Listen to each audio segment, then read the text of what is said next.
चलो दोस्तों, ब्रह्मांड में 170 बिलियन से अधिक आकाश गंगाएं मौजूद है। एक गैलेक्सी का आकार कुछ मिलियन तारों से लेकर 100 ट्रिलियन तारों तक हो सकता है। मिल्की वे गैलेक्सी के 100वें भाग के बराबर एक छोटी गैलेक्सी होती है। ऐसे ही कई गैलेक्सी फैक्ट हैं जो किसी का भी ध्यान अपनी तरफ खींच सकते हैं।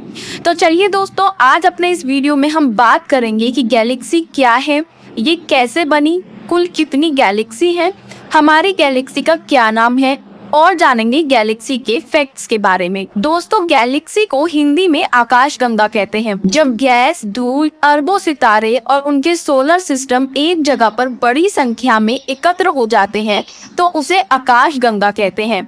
ये सब ब्रह्मांड में एक साथ मूव करते हैं। गुरुत्वाकर्षण बल यानी कि ग्रेविटी की वजह से ये सब एक साथ जुड़े रहते हैं। ये बात हुई शॉर्ट में आकाश गंगा किसे कहते हैं। तो चलिए थोड़ा गहराई में जानते हैं कि आखिर गैलेक्सी क्या होती है। जैसा कि हम सब जानते हैं कि हम एक पृथ्वी नाम के ग्रह में रहते हैं जो हमारे सोलर सिस्टम का ही एक हिस्सा है। सोलर सिस्टम को हिंदी में सौर मंडल कहते हैं। सौर मंडल मिल्की वे गैलेक्सी का एक छोटा सा हिस्सा है। ब्रह्मांड में बहुत सी गैलेक्सी मौजूद है। हमारी गैलेक्सी का नाम मिल्की वे है। हमारी आकाश गंगा यानी कि मिल्की वे के बीच में एक सुपर मैसिव ब्लैक होल भी है। जब आप रात में तारों को देखते हैं तो असल में आप हमारी गैलेक्सी के अन्य तारों को देख रहे होते हैं। यदि रात बहुत अंधेरी है और आपके आसपास कोई भी रोशनी नहीं है तो आप यहाँ तक मिल्की वे के धूल भरे बैंड को भी देख सकते हैं। मिल्की वे के अलावा कई आकाश गंगाएं हैं, लेकिन आज तक हम उनकी गिनती नहीं कर पाए हैं। हर्बल स्पेस टेलीस्कोप से नासा ने 10,000 गैलेक्सी का पता लगाया है, जिनमें लगभग हर प्रकार के आकार, रंग, बनावट वाली गैलेक्सियां हैं। कई वैज्ञानिकों का मानना है कि ब्रह्मांड में 100 अरब गैलेक्सी मौजूद हैं। तो चलिए अब बात करते हैं कि गैलेक्सी कैसे बनी। दोस्तों, गैलेक्सी बनाने का कोई ठोस प्रमाण नहीं है। ज्यादातर वैज्ञानिकों का मानना है कि दो गैलेक्सी के आपस में टकराने से नई गैलेक्सी का निर्माण होता है। चलिए इस बातचीत को थोड़ा मजेदार बनाते हैं। आपको पता होगा, हम सब रहते हैं घर में, कई सारे घर मिलकर बनाते हैं एक एरिया, कई सारे एरिया मिलकर बनाते हैं एक शहर, और कई सारे शहर मिलकर बनाते हैं एक राज्य, कई सारे राज्य मिलकर बनाते हैं एक देश। ऐसे ही कई देश मिलकर बनाते हैं ये पृथ्वी जो कि एक ग्रह है। ऐसे ही बहुत सारे ग्रह मिलकर एक सौर मंडल का निर्माण करते हैं और ऐसे ही कई सौर मंडल मिलकर एक आकाश गंगा बनाते हैं। आपको पता चला होगा कि हम एक आकाश गंगा की तुलना में कितने छोटे हैं। गैलेक्सी हमसे जितनी बड़ी है उससे कई गुना दूर भी है।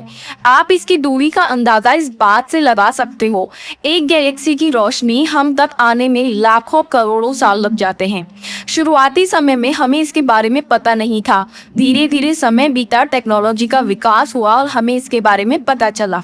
इसमें सबसे बड़ा हाथ नासा की शक्तिशाली हबल टेलीस्कोप का है, जिसने अंतरिक्ष में मौजूद कई गैलेक्सी की तस्वीर लेने का बेहतरीन काम किया है। हम में से अक्सर लोग जब भी रात में आकाशगंगा की तरफ देख रहे होते हैं, इनके बारे में जरूर कुछ न कुछ सोचते हैं। एक अमेजिंग फैक्ट मैं आपको बताना चाहूंगी कि आप जो भी देख रहे होते हैं, असल में वो छवि करोड़ों अरबों साल पहले की होती है, वर्तमान की बिल्कुल भी नहीं होती, क्योंकि गैलेक्सी से हमारे तक प्रकाश आने में काफी समय लग जाता है। हो सकता है कि आपकी आंखें जो अभी देख रही है, वर्तमान में ऐसा कुछ दृश्य हो ही ना। अगर कोई गैलेक्सी हमसे 1 करोड़ प्रकाश वर्ष दूर है तो हम उसे 1 करोड़ साल पहले की अवस्था में देख रहे होते हैं। चलिए अब बात करते हैं गैलेक्सी के प्रकार की, मतलब टाइप्स ऑफ गैलेक्सीज।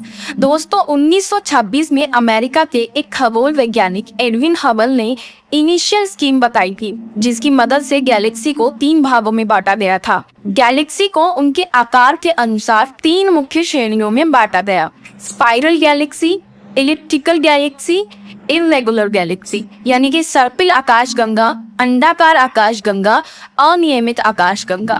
तो सबसे पहले हम बात करेंगे स्पाइरल गैलेक्सी का, यानी कि सर्पिली आकाश गंगा का। दोस्तों, सर्पिली आकाश गंगाएं पिनव्हील्स की तरह दिखती हैं। उनके पास एक सेंट्रल डिस्क और बाहर की ओर 2 या उससे अधिक घुमावदार भुजाएं होती हैं। अब बात करते हैं एलिप्टिकल गैलेक्सी, यानी कि अंडाकार आकाश गंगा की। दोस्तों, अंडाकार आकाश गंगाएं एक गोलाकार या लंबी धूमी गोले के आकार की होती हैं। आकाश में जहां हम केवल उनके 3 आयामों में से 2 को देख सकते हैं, इसके केंद्र में अधिक तारे होते हैं और इनके बाहरी क्षेत्रों में कम तारे होते हैं। अंडाकार आकाशगंगाएं आकार में दूर तक फैली होती हैं। ब्रह्मांड में छोटी अंडाकार आकाशगंगाएं सबसे सामान्य प्रकार की आकाशगंगा है, जो ज्यादातर देखने को मिलती है। अब बात करते हैं इर्रेगुलर गैलेक्सी यानी कि अनियमित आकाशगंगा की। दोस्तों, असामान्य रूप आकार वाली आकाशगंगाओं को अनियमित आकाशगंगा कहा जाता है। वे बहुत आम नहीं होती। इनमें से कई का कोई स्पष्ट केंद्र बिंदु नहीं होता। ये दूसरी गैलेक्सी की तरह नहीं होती। इनमें से कई का जन्म गैलेक्सियों के आपस में टकराने से होता है। दोस्तों, आज की वीडियो के लिए बस इतना ही। इसका सेकंड पार्ट भी हम जल्दी लेकर आएंगे। उसमें हम बताएंगे कि हमारी गैलेक्सी का क्या नाम है। साथ में हम बात करेंगे आकाश गंगाओं की सूची के बारे में, गैलेक्सी का आकार कितना होता है और साथ ही जानेंगे गैलेक्सी के फैक्ट्स। तो दोस्तों, अगर आपको सेकंड पार्ट चाहिए तो मुझे कमेंट में जरूर बताइएगा और साथ ही वीडियो को लाइक कीजिएगा, शेयर कीजिएगा और चैनल को सब्सक्राइब करना बिल्कुल भी मत भूलिएगा। Thank you.